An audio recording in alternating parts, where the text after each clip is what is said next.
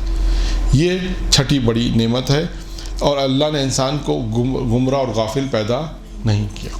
اللہ نے انسان کو دین دے کر پیدا کیا. یہ چھٹی بڑی نعمت ہے. ساتویں کا بالکل ٹھیک فرمایا. کا ساتویں بڑی نعمت کون سی ہے؟ کا اب دیکھیے پیغمبر نے امین نے فرمایا یا رسول اللہ ساتویں بڑی نعمت یہ کہ اللہ نے انسان کو آخرت یعنی مرنے کے بعد لا فانی زندگی دی ہے. وہ زندگی جو کبھی ختم ہونے والی نہیں ہے, وہ زندگی دی ہے. ساتویں بڑی نعمت یہ ہے. کا تم نے بالکل ٹھیک کہا. کا آٹھویں بڑی نعمت کون سی ہے؟ پیغمبر امیر المومنین نے فرمایا اللہ نے انسان کو آزاد خلق کیا ہے, کسی کا غلام نہیں بنایا. یہ آٹھویں بڑی نعمت ہے. کہا تم نے بالکل ٹھیک کہا. کہا کہ بتاؤ نویں بڑی نعمت کون سی ہے؟ امین نے فرمایا کہ اللہ نے زمین و آسمان اور اس میں جو کچھ بھی ہے وہ انسانوں کے لیے خلق کیا کہ تاکہ انسان اس سے استفادہ حاصل کریں. زمین و آسمان اور اس میں جو کچھ بھی ہے وہ اللہ نے اس لیے خلق کیا کہ لوگ اس سے مخلوق میری اس سے فائدہ اٹھائیں. کہا تم نے بالکل ٹھیک فرمایا. اور اس کے بعد کہا کہ بتاؤ کہ آخری یعنی 10ویں نعمت جو ہماری اس روایت کے مطابق ہے کہ 10ویں بڑی نعمت کون سی ہے؟ امین نے فرمایا حضرت علی نے فرمایا کہ ہمیں مرد خلق کیا ہے اور عورتوں پر ہمیں شرف بخشا ہے.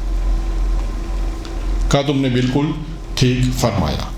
تو 10 نعمتیں یہ تھیں کہ جو میں نے آپ کے سامنے بیان کی بہت مختصر کہ 10 بڑی نعمتیں امیر المومنین کی نگاہ میں کہ انسان ان 10 نعمتوں کی انسان اگر قدر کرے گا اور ان 10 نعمتوں کو انسان اپنی زندگی میں دیکھے, ایک ایک چیز کو دیکھے. اب آپ دیکھیے اس نعمتوں میں سب سے بڑی نعمت کیا تھی؟ وجود. سب سے پہلی نعمت کیا تھی؟ وجود انسان. خود انسان ان تمام نعمتوں کا انشاءاللہ مطالعہ کریں گے, غور سے دیکھیں گے تو یہ انسان کو یہ سمجھ میں آئے گا کہ یہ اللہ نے جو انسان کو نعمتیں عطا کی ہیں کہ انسان کس طرح ان کی نعمتوں کا شکر ادا کرے, جو انسان شکر ادا نہیں کرتا. تو یہاں تک ہم نے ایک روایت آپ کے سامنے مکمل کی. اب آتے ہیں دوسری روایت پر. اب جو روایت میں بیان کر رہا ہوں یہ روایت ہے, یہ نصیحتیں ہیں. یہ نصیحتیں ہیں پیغمبر اسلام کی امیر المومنین کو نصیحتیں ہیں. 6 نصیحتیں. کتنی نصیحتیں ہیں؟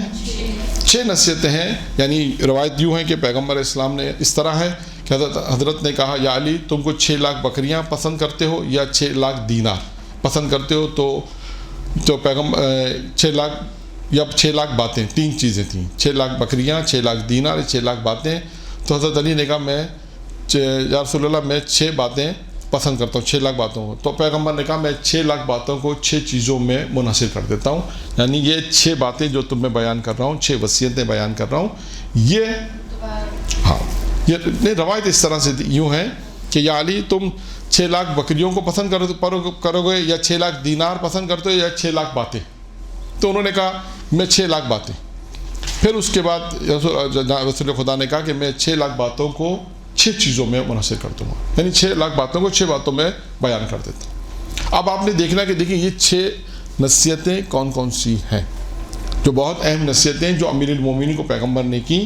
اور در حقیقت میں یہ نصیحتیں ہمارے لیے ہیں کہ ہم ان نصیحتوں پر عمل کریں اور دیکھیں کہ اللہ کے رسول نے امیر المومنین کو 6 نصیحتیں کون کون سی کی. نمبر 1 کہ یا علی جب تم دیکھو لوگوں کو کہ لوگ نوافل میں مستحبات میں مشغول ہو جائیں.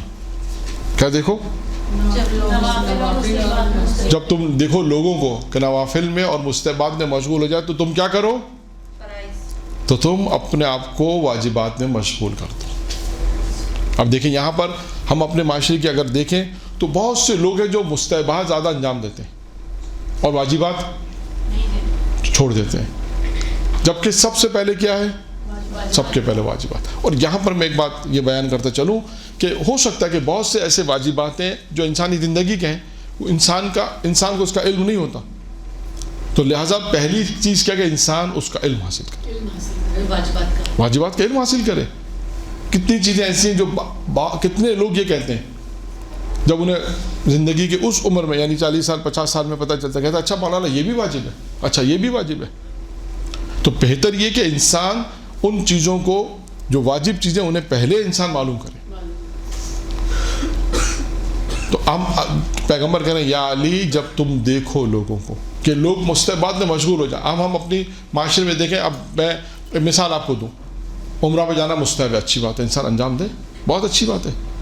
اور بھی بہت سی ایسی مثالیں ہیں جہاں مستحبات پہ انسان مستحبات انجام دیتے ہیں. لیکن اگر اس پہ حج واجب ہو گیا تو اس کے لیے پہلا فریضہ کیا ہے؟ پہلا فریضہ حج کو انجام دے گا. اسی طرح اور بھی بہت ساری چیزیں. نہیں اس کو تقابل نہیں کر سکتے، تقابل نہیں کر سکتے. ہم یہ نہیں کر سکتے. دیکھیں وہاں فرق ہے دونوں میں. ہم اپنے واجبات کو سمجھیں، یعنی ہمیں جو چیز واجب ہے پہلا ہم اس کو سمجھیں گے، واجبات کا علم حاصل کریں گے کیا چیز واجب ہے. جیسے میں نے ایک مثال دی کہ ممکن ایک شخص جس کے بعد پیسہ ہے وہ ہر سال عمرہ پہ جاتا ہے، وہ فضیلت عمرہ کی فضیلت سمجھتا، اچھی بات ہے، کرنا چاہیے عمرہ، ثواب بھی، لیکن وہ حج پہ نہیں جاتا یا حج نہیں کرتا.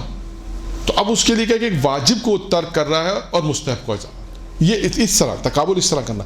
یا اگرچہ ایسا نہیں ہوتا لیکن میں ایک مثال دے دوں، ہوتا نہیں ہے لیکن شاید کچھ لوگ مستحب نمازیں پڑھیں واجب کو چھوڑ دیں، یا ہو سکتا ہے، یا یوں کہہ لیجیے چلیں اس میں بھی مثال ہے کہ کتنے ایسے لوگ ہیں جو عید کی نماز پڑھتے ہیں، کتنے ایسے لوگ ہیں جو جمعہ پڑھتے ہیں. ٹھیک ہے پڑھنی چاہیے، جمعہ پڑھنا جانا اچھا ہے، مستحب ہے، انجام دے، کسی کو انکار نہیں ہے. لیکن کیا کرتے ہیں وہ جو واجب نماز ہے وہ ترک کرتے ہیں. تو یہ نہ کریں، یہ مراد ہے یہاں پر کہ انسان اپنی زندگی میں مستحبات کو جو ادا کر رہا ہے وہ تو اگر اچھی چیز ہے تو ادا کرے، لیکن اس کے تقابل میں اگر وہ واجبات چھوڑ رہا ہے تو یہ صحیح نہیں ہے، یہ صحیح نہیں ہے. ہاں تو پیغمبر یہ کہتے ہیں جب تم دیکھو لوگوں کو یا علی جب لوگوں کو دیکھو لوگ مستحبات میں مشغول ہیں. یعنی فرض کریں ہم یہ دیکھتے ہیں کہ لوگ عیدین ماشاء اللہ عید کی نماز ہے پڑھ رہے ہیں، جمعہ کی نماز پڑھ رہے ہیں، لیکن واجب نماز ہے نہیں پڑھ رہے، تو یہ نہیں کریں. تو اب کیا فرمایا؟ مستحبات جب دیکھو لوگوں مستحبات میں مشغول ہو جائیں تو تم کیا کرو؟ واجبات میں. اب اس کی اور بھی مثالیں، میں نے ایک دو مثالیں دی، ممکن ہے اور بھی کچھ مثالیں ہوں جو معاشرے میں ہوں گی. تو اسی طرح سب سے پہلے ادائیگی انسان کی واجبات. پھر کہا یا علی جب تم دیکھو لوگوں کو، کیا کہا یا علی جب تم دیکھو لوگ، کیا دیکھو لوگوں کو؟ کہ لوگ دنیا بنانے میں مشغول ہو جائیں، دنیاوی کاموں میں مشغول ہو جائیں. اب دیکھیں نا آج ہم کہاں لگے ہوئے؟ دنیاوی کاموں میں لگے ہوئے.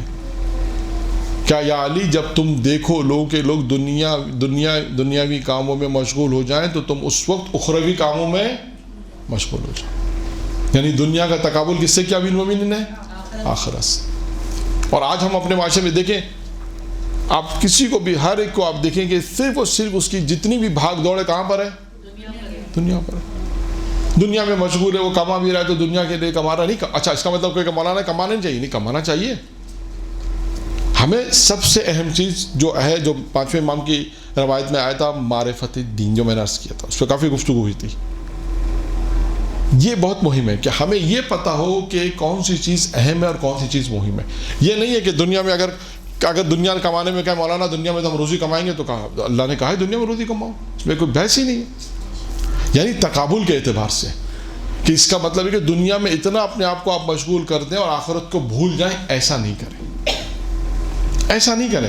دنیاوی کاموں میں اتنا مشغول ہو گئے کہ آخرت کے متعلق پوچھے تو وہ جناب لقمان کی مثال، وہ مثال جو جناب لقمان نے کہا تھا نا، قصہ جو مشہور ہے، اللہ غفور رحیم ہے.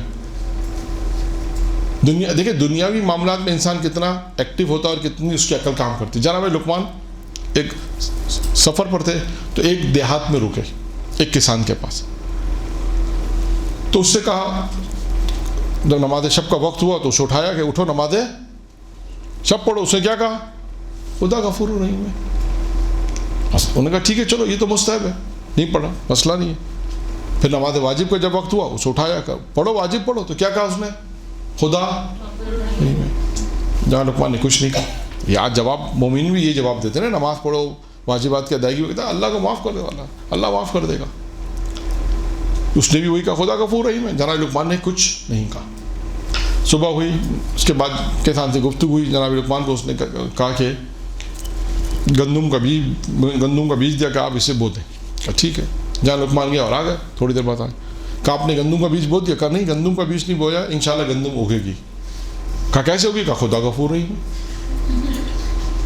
تو کسان نے کہا حضور یہ کیسے ہو سکتا ہے کہ آپ نے جب گندم کا بیج نہیں بویا تو گندم کیسے اگے گی؟ تو انہوں نے کہا جواب میں کہا دیکھو دنیاوی معاملات میں تمہاری عقل کتنی کام کرتی ہے. جب تک بیج نہیں ہوگے تم جانتے ہو کہ جو چیز بوئی جائے گی وہی چیز انسان کاٹے گا. کہا آخرت کا معاملہ بھی ایسے ہی ہے. کوئی یہ ہو نہیں سکتا کہ انسان کہے کہ بھائی نہ میں نماز پڑھوں, نہ میں روزہ رکھوں, نہ میں کوئی عبادت کروں, نہ میں حج بجا لاؤں, نہ میں صدقہ دوں, نہ میں صلہ رحمی کروں, نہ کسی کا احترام کروں, نہ تمام واجبات کی ادائیگی کروں, اس کے بعد اللہ مجھے جنت دے دے. کیسے ہو سکتا؟ ہر چیز میں کہے کہ ہر چیز میں یہ کہے کہ جو اللہ غفور رحیم ہے. یہ نہیں ہے. یعنی امیر المومنین پیغمبر نے فرمایا امیر المومنین سے جو کہا کہ علی جب تم دیکھو لوگوں دنیاوی کاموں میں مشغول ہو گئے. اس کا کیا مطلب ہے؟ آخرت کو بھول گئے وہ لوگ. تو اب دنیا میں لگ گئے تو آخرت کو بھول گئے. کہا جب تم دیکھو لوگوں کو کہ جب دنیاوی کام مشغول ہو جائیں تو تم پھر کیا کرو, اپنے آپ کو آخرت میں مشغول کر دو. یعنی ہمارے لیے یہ کہ انسان دنیا میں, اب آپ کو میں نے عرض کیا. اچھا ایک مثال اور میں آپ کو دے دوں, دنیا کی بات آئی تو کہوں کہ لوگ یہ سوال بھی کر سکتے ہیں مولانا یہ کیسے ہو سکتا ہے دنیا میں رہے اس کی محبت نہ ہو. کرتے ہیں لوگ سوال کہ بھائی دنیا میں رہتے ہیں اور محبت نہ ہو, یہ کیسے ہو سکتا ہے؟ اس کی مثال اس طرح دی جاتی ہے. کسی نے مثال دی کہ سمندر پر اگر کشتی جا رہی ہو تو کشتی جل رہی ہے, کشتی کس صورت میں ڈوبے گی؟ جب سمندر کا پانی اس میں آ جائے گا. کہ اس کی مثال اسی طرح ہے. کہا سمندر جو ہے وہ دنیا کی مانند ہے, مومن اس کشتی کی مانند ہے. جب تک سمندر پہ کشتی چلتی رہے گی, نہیں ڈوبے گی. سمندر ہے, کشتی ہے, چلتی رہے گی. آپ نے دیکھا چل رہی ہوتی ہے. کب ڈوبتی ہے؟ کہ جب سمندر کا پانی اس کشتی میں آتا ہے. تو مثال یہ ہے کہ دنیا اس سمندر کی مانند ہے, مومن اس کشتی کی مانند ہے. اب جب مومن کے جس طرح سمندر کا پانی کشتی میں آئے گا تو کشتی ڈوبے گی, کا اسی طرح مومن دنیا میں رہے, دنیا میں رہتا رہے, کوئی مسئلہ نہیں ہے. لیکن جب دنیا کی محبت اس کے دل میں آئے گی تو اس کا ایمان ڈوب جائے. یہ ہے مثال, یہ ہے. تو اسی طرح یہ ممکن ہے کہ انسان دنیا میں رہے اور دنیا کی محبت نہ, بالکل اسی طرح کہ سمندر کے اوپر کشتی چل رہی ہے اور کشتی نہ ڈوبے, بالکل اس کی طرح یہ مثال اسی طرح ہی. ٹھیک ہے. یہ تو دوسری صفت کیا ہوئی؟ پہلی صفت کیا ہوئی؟ پہلی نصیحت کیا ہوئی؟ نوافل اور مستحبات میں جب تم دیکھو یا علی, جب تم دیکھو لوگوں کو کہ لوگ مستحبات میں مشغول ہو جائیں تو واجبات میں مت کرو. تو واجبات کی ادائیگی کے لیے سب سے پہلے کیا, اس کا علم ہونا ضروری ہے. نمبر 2 دوسرا کیا ہے؟ یا علی جب تم دیکھو لوگ دنیا میں مشغول ہو گئے ہیں تو تم اپنے آپ کو آخرت میں مشغول کرو, یعنی آخرت بناؤ. اب اس کی میں نے عرض کیا 2 مثالیں آپ کو دے دی کہ انسان دنیا میں رہ کر ہی آخرت بنائے گا. یہ بھی طے شدہ مسئلہ ہے. ایسا نہیں ہے کہ آخرت کو کیسے بنائے گا انسان, دنیا میں رہ کر ہی انسان آخرت کو بنائے گا. تیسری, یا علی جب تم دیکھو لوگوں کے لوگ دنیا کی زیب و زینت میں لگ جائیں, دنیا کو خوبصورت بنانے لگ جائیں. دوسرا حصہ کیا ہے؟ پہلا حصہ میں ہم دنیاوی کاموں میں مشغول ہیں. دوسرا کہ یا علی جب تم دیکھو لوگ دنیا کی زیب و زینت میں لگ جائیں تو تم آخرت کی زینت میں لگ جاؤ, زیب و زینت میں آخرت کو بنانے لگ جاؤ. بھئی ہم دیکھتے ہیں دنیا میں ایک گھر ہے, اب سادہ گھر ہے, انسان سادے گھر میں رہتا ہے لیکن کوشش اگر اس کا پیسہ تو کیا کرتا ہے, اس گھر کو سجاتا ہے, پردے اچھے بناتا ہے, ڈرائنگ روم اچھا بناتا ہے, بیڈ روم اچھا بناتا ہے, کچن آج کل بہت اچھا بننے لگا ہے تو کچن بہت اچھا بناتا ہے. ساری چیزیں ہیں کچن کے اعتبار سے. تو ہر گھر انسان اپنے اعتبار سے بناتا ہے. تو دنیا بھی اسی طرح کیا کہا, جس طرح گھر کی زیب و زینت میں دنیا کی زیب و زینت ہوتی ہے, دنیا اچھی انسان بناتا ہے. کیا یا علی جب تم دیکھو جب تم دیکھو لوگوں کو کہ لوگ دنیا کی زیب و زینت میں لگ جائیں تو تم اس وقت آخرت کی زیب و زینت میں لگ جائیں. اب آپ دیکھیں اس میں دنیا کی بہت ساری مثالیں ہیں. دنیا میں انسان کی کتنی ساری مثالیں. انسان دنیا بنانے میں لگا ہوا ہے, انسان دنیا کو خوبصورت بنانے میں لگا ہوا ہے. اور ائمہ علیہ السلام کی جو روایتیں اور ائمہ سے روایتیں ہیں, جو واقعات ہیں, وہ سب یہی ہیں کہ آخرت کی طرف کام کرو. یہاں پر میں قصہ امام جعفر صادق علیہ السلام کا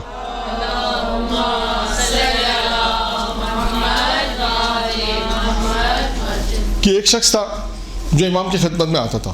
مدینے آتا تھا پہلے, اس کے بعد پھر مکہ جاتا تھا. مدینے آتا تھا زیارت کے لیے, امام کی زیارت پر آتا تھا, زیارت کر کے اس کے بعد وہ مکہ جاتا تھا حج کے لیے. اور کبھی ایسا کرتا تھا کہ وہ یعنی امام کے اس کا جب بھی حج کے لیے آتا تھا امام کی خدمت جاتا تھا. ایک مرتبہ اس نے امام سے کہا کہ مولا میں حج کے لیے جا رہا ہوں. امام کی خدمت میں آیا اور کہا مولا میں حج کے لیے جا رہا ہوں, یہ 10,000 دینار ہے, یہ 10,000 دینار ہے, اس میں آپ میرے لیے گھر خرید لیں. آپ دیکھیے گا بہت سے واقعات آتے ہیں گھر کے کہ گھر خریدنے کی انسان چاہتا ہے کہ گھر اچھا ہو, اس کیا ہو. تو اس نے بھی کہا کہ مولا آپ میرے لیے گھر خرید لیں, اور یہ 10,000 دینار دے کر امام کو دیا, اور اس کے بعد وہ حج پہ چلا گیا. جب حج سے واپس آیا امام کی خدمت ہو جا تو وہ امام سے اس نے سوال کیا مولا میں آپ کو 10,000 دینار میں نے آپ کو دیے تھے اس لیے تاکہ آپ میرے لیے گھر خریدے. امام نے کہا, امام نے ایک سند دی اسے, ایک سند اسے دی اور کہا کہ ہم نے تمہارے لیے گھر خرید لیا, لیکن کیا کہا اس دنیا میں نہیں خریدا, ہم نے تمہارے لیے آخرت میں گھر خریدا. ہم نے گھر تمہارے لیے آخرت میں خریدا ہے, اور جو گھر جو ہے خریدا ہے وہ اہل بیت اطہار کے اعتراف میں ہے. یعنی تمہارے گھر سے جو آج کے اسلام میں ہم سمجھا جنت میں جو گھر ہے, یعنی ایک حصہ اس کا امیر المومنین کے گھر سے ملتا ہے, ایک حصہ امام حسن کے گھر سے, ایک امام حسین کے, ایک رسول خدا. اس طرح ہم نے تمہارے لیے جو گھر خریدا ہے وہ جنت میں خریدا ہے, اور اعتراف ہے ائمہ معصوم علیہ السلام کے اعتراف میں یہ گھر ہے تمہارا. ہم نے کیا کیا ان پیسوں کا, چھٹے امام نے کہا ہم نے ان پیسوں کو فقراء میں تقسیم کیا اور تمہارے لیے آخرت میں گھر خرید لیا. تو اہم ترین چیز کیا کہ انسان آخرت میں بھی گھر بنائے, اور یہ دنیا میں رہ کر بنائے گا. دنیا کے اندر انسان دیکھیں, دنیا میں انسان سختیاں تحمل کرے گا. خود روایت معصوم علیہ السلام کی, دنیا میں انسان سختیاں تحمل کرے گا تو آخرت میں وہ گھر بنے گا, آخرت میں اس کو اچھا صلہ ملے گا. تو کتنی چیزیں بیان ہو گئی اب تک؟ 3 چیزیں. چوتھی چیز کیا ہے؟ چوتھی چیز ہے یا علی جب تم دیکھو لوگوں کو, یا علی جب تم دیکھو لوگوں کے کہ لوگ ایک دوسرے کے عیب نکالنے میں مشغول ہو جائیں.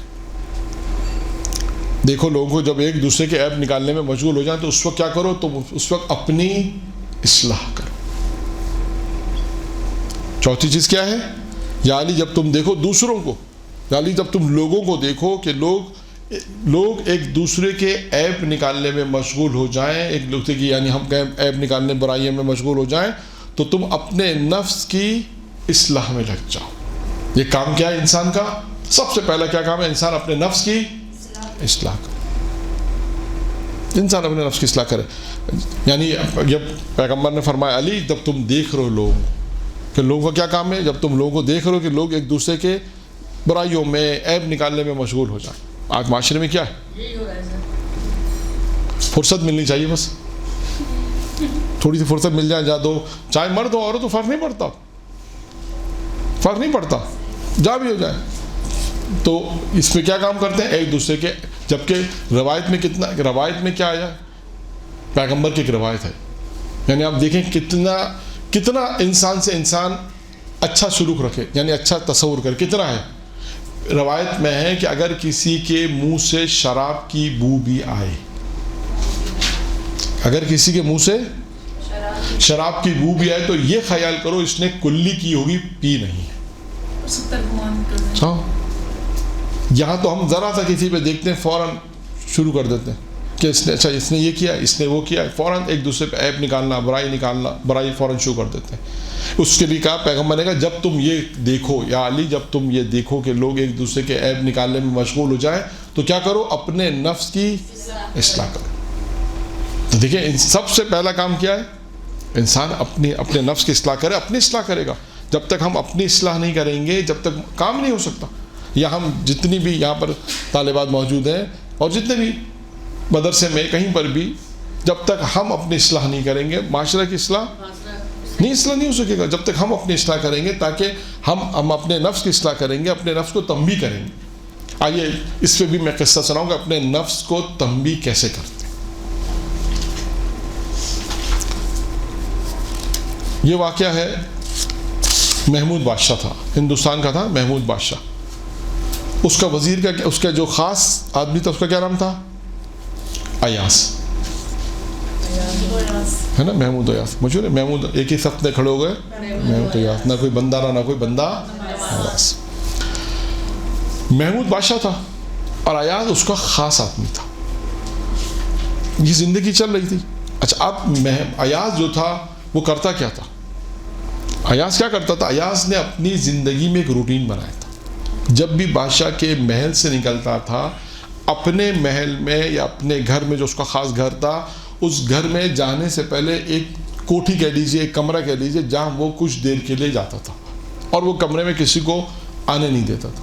الاؤ نہیں تھا کوئی وہاں پر آئے, کوئی وہاں پر نہیں آ سکتا. وہ کمرے میں کچھ دیر کے لیے 1 گھنٹہ 2 گھنٹہ وہاں جاتا تھا اور اس کے بعد وہاں سے نکل کے پھر وہ اپنے گھر میں آتا تھا, یا اس نے اپنے گھر کے ساتھ ہی ایک کمرہ ایسا بنا رکھا تھا. یہ سارے لوگ جو بادشاہ کے ارد گرد ہوتے ہیں نا, یہ سب دیکھ رہے ہوتے ہیں, یہ عیب نکالنے میں مشغول ہو جائے. یہ دیکھا نا, ابھی ہم نے پڑھا کہ دوسروں کے عیب نکال, جب علی تم دیکھو لوگوں کو ایک دوسرے کا عیب نکالنے میں مشغول ہو جائے. یہ آدمی, یہ وزیر وزراء جو تھے, یہ سب یہی کرتے تھے. دیکھتے تھے یہ ایاز وہاں کمرے میں جا رہا ہے, کیا کر رہا ہے, اس نے کوئی خاص کام ہو تو بادشاہ کے, آج کے اسلام میں کہیں بادشاہ کے کان بھر دیے. کیا بھرے بادشاہ کے کان؟ کہ حضور آپ کے یہ مرنے کا انتظار کر رہا ہے, اس نے یہ مال و دولت جمع کر رکھی, اس نے یہاں پر مال و دولت جمع کر رکھی ہے. یہ روزانہ اس کمرے میں جاتا ہے, 1 1.5 گھنٹہ بیٹھتا ہے اور وہاں اپنے مال و دولت کو دیکھتا ہے, اور تاکہ جو ہے تاکہ آپ مرے تو یہ سب پہ قبضہ کر لے. کیونکہ ایاز وہ تھا کہ جس نے بہت جلد ترقی کی تھی بادشاہ کے نزدیک. یہ تھا, دیکھیں لوگوں میں حسد ہوتا ہے نا کہ بہت زیادہ لوگ جب ترقی کرتے ہیں, چاہے مال کے اعتبار سے, شہرت کے اعتبار سے, تو ایک چیز انسان کے اندر پیدا ہوتی ہے, اس کا کیا نام ہے؟ حسد. تو یہ ایاز جو تھا اس نے بہت جلدی ترقی کی تھی بادشاہ کے پاس, اور بہت جلد بادشاہ کا خاص آدمی بن گیا تھا. تو جس کی بنا پر یہ ہوا کہ لوگوں نے, جو دوسرے اطراف میں وزیر تھے, انہوں نے بادشاہ سے شکایت کی. تو بادشاہ نے کہا اچھا ٹھیک ہے, کام یہ کرتے ہیں, جب یہ اس اوتاق میں جائے, کمرے میں جائے, تو مجھے اس وقت اطلاع کر دینا. تو آج ہم اسے رنگے ہاتھوں پکڑ لیں گے. اب جیسے ایاز پہنچا اپنے اوتاق میں, کمرے میں پہنچا, وہاں پر فوراً اطلاع ملی اور بادشاہ بھی آ گیا. اب بادشاہ نے وہاں جو دیکھا وہ عجیب منظر تھا. سب سے پہلے تو بادشاہ نے دیکھا کمرہ پورا خالی, کچھ نہیں اس کمرے میں. کچھ لباس پرانے, پھٹا پرانا لباس, اور ایک جوتے, پھٹے پرانے جوتے. یہ 2 چیزیں اس کمرے میں اسے ملی, اور کچھ نہیں ملا. اس کے بعد کیا کیا؟ دیواریں کھدوائیں, زمین توڑی, شاید زمین میں دفن کیا, دیواروں میں چھپایا, سب کچھ توڑ تاڑ کے جب اسے اس بات کا بادشاہ کو یقین ہو گیا کہ یہاں کچھ بھی نہیں ہے, کوئی مال و دولت نہیں ہے, کوئی پیسہ نہیں, کوئی ثروت نہیں, کچھ نہیں ہے, اسے اس بات کا جب یقین ہو گیا تو اس نے کہا کہ بھائی اب ماجرا کیا؟ پوچھا یا سے بھی ماجرا تو بیان کرو, ہمیں تو یہ اطلاع ملی یہاں پر کہ یہاں تو مال و دولت جمع ہے اور سب چیزیں ہیں, یہاں تو باقی دیکھا تو یہاں کچھ بھی نہیں, یہاں تو صرف ایک لباس ہے جو بھی پھٹا ہوا لباس ہے, اور جوتے ہیں وہ بھی پھٹے ہوئے ہیں, اس کا کیا تعلق ہے تم سے؟ دیکھیے اب جو ایاز نے جواب دیا وہ ہمارے موضوع سے متعلق ہے. یہ ہے زندگی. کیا کہا اس نے؟ اس نے کہا حضور, بادشاہ سے کہا حضور جب آپ مجھے جنگل سے لائے تھے تو میرے جسم پر یہ لباس تھا اور یہ جوتے تھے. جب میں آپ کے محل میں آیا پہلی دفعہ, آپ مجھے جنگل سے جب لائے تو یہ لباس, پھٹا ہوا لباس میرے جسم پر تھا, یہ جوتے, پھٹے ہوئے جوتے میں نے پہن رکھے تھے, اور اس کے بعد آہستہ آہستہ آپ نے مجھے ترقی دی اور میں آج یہاں تک پہنچ گیا, آپ کے سامنے ہوں. تو یہ 2 چیزیں میں نے رکھی ہیں اس اوتاق میں, اور روزانہ میں آتا ہوں اس اوتاق میں, کمرے میں, اور ان چیزوں کو مخاطب کرتے ہوئے کہتا ہوں کہ دیکھ ایاز تو کچھ نہیں تھا, ایاز تو کچھ نہیں تھا, تیرے آج اگر جو کچھ ہے وہ خدا کا لطف و کرم ہے, لیکن تو کیا تھا پہلے؟ تیرے پاس نہ لباس پہننے کو تھا, نہ جوتے پہننے کو تھا. میں اپنے نفس کو تنبیہ کرتا رہتا ہوں. دیکھیے انسان غرور اور تکبر انسان حاصل نہیں کر سکتا. کیوں حاصل کرتا ہے؟ کہ وہ اپنے نفس کی اصلاح نہیں کرتا, وہ بھول جاتا ہے میں پہلے کیا تھا. آپ دیکھیں معاشرے میں دونوں طرح کے لوگ ہیں. کچھ لوگ اچھے ہیں, یعنی آہستہ آہستہ پیسہ آیا, آج تک ان کے پیشانی پہ بل نہیں ہے, پیسہ بھی ہے, ایسا لگتا ہے, لوگ کہتے ہیں